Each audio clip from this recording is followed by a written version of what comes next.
Softball on the shoulder. This is one of my personal favorites, working that shoulder. What Janelle's got going on right here is we're just taking a women's softball, a baseball, a lacrosse ball, those work as well.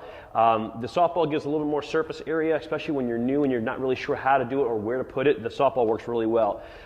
We like to have the arm down by the side. We find it makes it easier to kind of dig into the front of that shoulder. So Janelle's kind of going back and forth, a little bit left to right, maybe a little bit of circular motion. Essentially what you want to do is you want to find that spot where you really kind of lights you up and you feel it.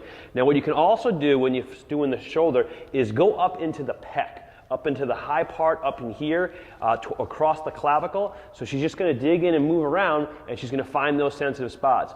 Now with this one, you want to be pretty careful because some people can really just get lit up. But what you're doing essentially is you're pushing your body into that ball at the, the level of tolerance or level of pain that you can handle. We're not looking for a 10 on the scale, but we want to really dig in there. As you become a little bit more skilled, a little more comfortable, a little more aware of your body with this, you can actually start using a smaller ball, all the way even down to a golf ball. And that really lets you dig it and pinpoint certain spots and kind of getting in between the muscles. The chest, the bicep tendon comes up into the shoulder. You've got your shoulder muscles. Obviously, there's a lot going on up in this joint here. So we want to be able to kind of separate and dig into those muscles and find out what's bugging you. Sometimes you've got shoulder pain. It's actually coming from the bicep tendon. Just as a simple example, it could be coming from the lat wrapping up into the shoulder. So there's a lot of things going on into that shoulder. You want to use that ball to kind of dig in and find out what's happening. There you have it, softball or balling the shoulder. Foam rolling the lats. Now foam rolling the lats can be a little bit awkward. It does take a little bit of core strength, a little bit of coordination. We see people fall off the rollers all the time. Okay, there you go. So what we want to do is we want to get that roller right up into the armpit. It's a good place to start. Arm is kind of straight. Now some folks, if they're really sensitive, this is actually one of Janelle's tough spots right here. She can kind of just work it like that and she's going to feel plenty of it. You spend a lot of time on a laptop or a lot of time on a computer, even just a regular keyboard or like an Apple keyboard are kind of small. It probably have a lot of stuff going on in here. Janelle certainly does, so she really can kind of dig in there. Doesn't have to go too hard to find it. But others, really got to get after it. That's me. I actually lift the hips up off the ground and I kind of grind into it and roll up and down. And what we're going to do here is we can go all the way down into the obliques, across the ribs. We get this entire, remember the lat's coming right down here, but we've also got all the oblique muscles in here, the serratus muscles, that can all get locked up too. So down around those ribs. We come up towards the armpit, and then we can even get into a little bit of the tricep, the back of the arm. We can roll back a little bit, get the back of the shoulder. So a lot of things we can do here. We can tilt forward a little bit, kind of get a little lat and pec combination. What we're doing is just searching. We're looking for that spot, looking for those knots, digging in. But this one, as you can tell, it is a little bit awkward. You might have to stop and go, but find your spot, work it best you can. It really does make a tremendous difference from a better posture, because we can hopefully lose some of this tightness and open up a little bit. And really, a lot of pain in the arms, the shoulders, the back can all be stemming from really tight lats. So get after it with this one. This is foam rolling the lats. The cat-cow, or some people call it the cat-dog, doesn't really make a difference. What we're looking for here is a lot of movement in the T-spine, the thoracic spine. Breathing on this one, I've seen it both ways. Go with what's comfortable. Some people like to inhale as they're arching up and exhale as they're letting it go. In yoga, they often teach it the opposite way. The point here is to get a lot of movement right here through that thoracic and then bring it back down. So whether you're inhaling or exhaling, what's comfortable for you, I actually like to inhale here and then exhale down, and Janelle does it the opposite, okay? What we're ultimately focusing on is getting a big roundness right here, really loosening up and creating some mobility through this thoracic spine. It can get really locked down. So in this position right here, she stops. We are taking those shoulder blades and we're basically spreading apart is what we're trying to have happen here. This is a protraction of the shoulder blades. And when she comes down, she's going to retract and squeeze those shoulder blades together. So creating that movement there. A little bit different than a quadruped pelvic tilt where all the movement was down in the hips and we're keeping this neutral. So two different areas of focus. One was more on the pelvis. This is more in that thoracic. And that is the cat-cow or cat-dog, whichever you prefer. The open book. So let's get set up here. This is phenomenal for creating a lot of flexibility, mobility, just getting the chest to open up, the shoulder to open up. A lot of shoulder folks we see. So what we do is we have them go ahead and lie on their side. Start at the position. The bottom leg is going to be straight, so we want to make sure that's straight.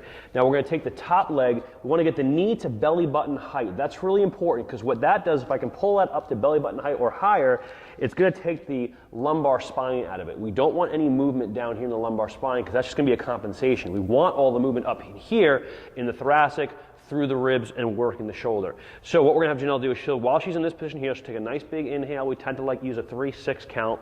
So nice 3-second inhale, and she's going to exhale, and she's just going to rotate around, following her hand with her eye as far as she can, trying to keep it right here.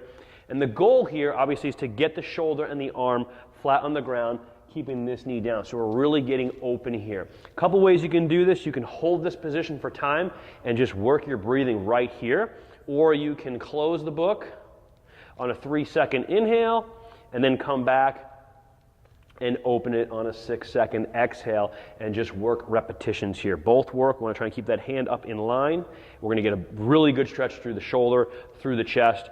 Okay, and there's a lot happening here in the thoracic spine. You can't see it so much, but right down in here, we're going to really open this up. What I'm going to do is I'm going to flip Janelle. We're going to do the other side. I want to show you one more thing with this. If you're able to get that arm flat to the ground, there's some more stuff that we can do here. So we're going to get that bottom leg straight again. This knee is going to be flat on the ground. Okay, I'm going to come around here. She's going to go ahead and we'll do one repetition. She'll open the book. Okay, and now she can get her arm pretty close to being on the ground there. So what we're going to do is we're in this position. Now we're going to add in an arm sweep. And what she's going to do is she's basically going to take her arm and bring it up behind her head if she can, and that's going to create a lot of just pressure for someone who's got some shoulder issues like Janelle does. If she can keep her arm flat on the ground, we can also let this come up. We can put a roller under here, and then now we can work a little more sweeping motion. So she's going to come here behind the head, down. She'll flip that hand over and then tuck it behind her lower back, keeping the elbow in position. Okay, so let's go through a couple of those sweeps. So sliding around, obviously you got to flip the hand, bring it up behind the head, and then coming back around, we'll flip it over and then bring it down behind the lower back. Really excellent add to the open book if you can get flat for someone who's got some shoulder mobility issues. I've worked some wonders with this one. It does take a little bit of patience. The repetition takes a long time. You can do one open book, sweep, close the book, and come back. Or if you're pretty good with this portion of the open book, you're not feeling a tremendous amount with this, then you stay open and you work that sweep back and forth. So that's the open book and the open book with arm sweep.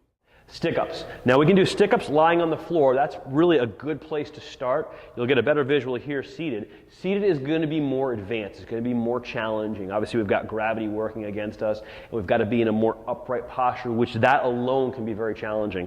So what we're trying to do is we've got Janelle seated back against the wall. She's got her feet together, so the soles of her feet are together. We're going to throw her hands up into the goalpost position essentially. And what she's going to do, let's close up a little bit. Okay. What she's going to do is she's just going to slide her arms up the wall as high as she can. Now, shoulder is an area for her that's a little bit challenging. You can actually see her hands getting uneven.